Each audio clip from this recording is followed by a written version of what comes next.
Well, we've got ourselves a secret joker working at GW headquarters, or at the very least within the social media team, as Games Workshop's official Twitter account posted this the other day, where the gist was that the first faction name you saw would be the next faction you were going to collect, because GW thinks it's about time that you worthless pieces of walking wallets put some more money in their plastic, please. But very quickly, somebody noted something weird, as down here we have Gene Stealer Cult SJWs. Oh, well played, sir.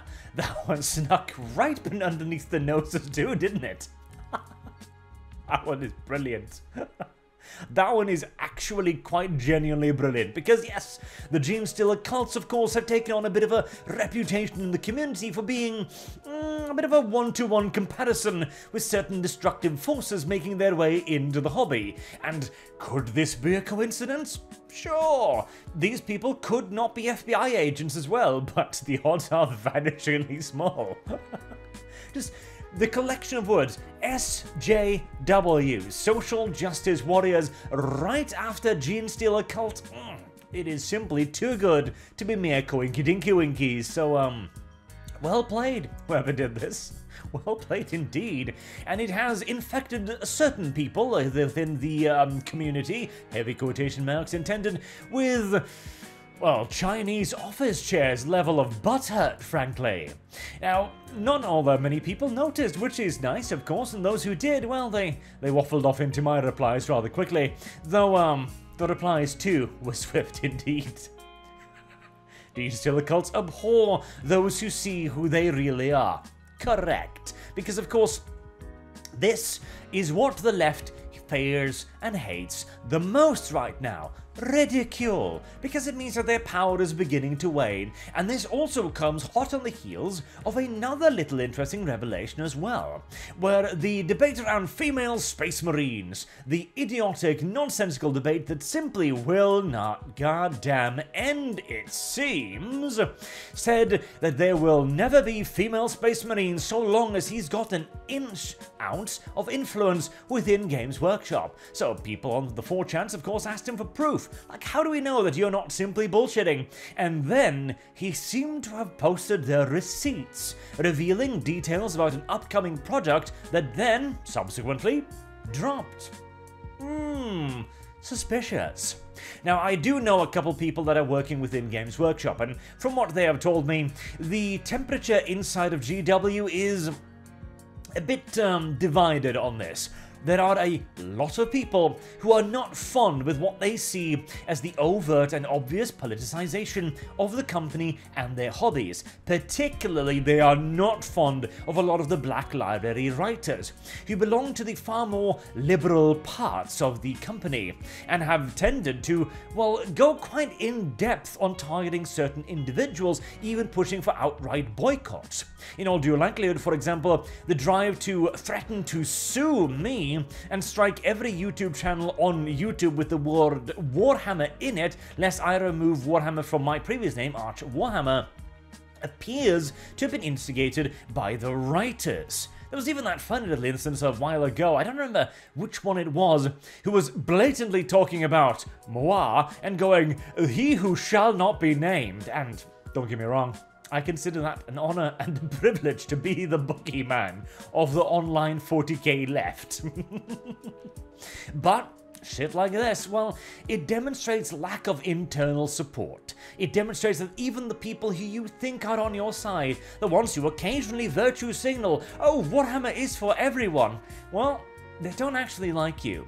They tolerate you, and they feel the need to at least appease you publicly. Because if they don't, well, you've demonstrated an ability and willingness to target, harass people you don't like. You've demonstrated the ability to try and cancel and physically hurt those who go against your narratives. A company, well, they're terrorized by you, quite literally. I still remember that beautiful title, one of the first videos I did on leftism beginning to make its way into 40k, titled, what was it again, Tabletop Gaming Has a White Male Terrorist Problem.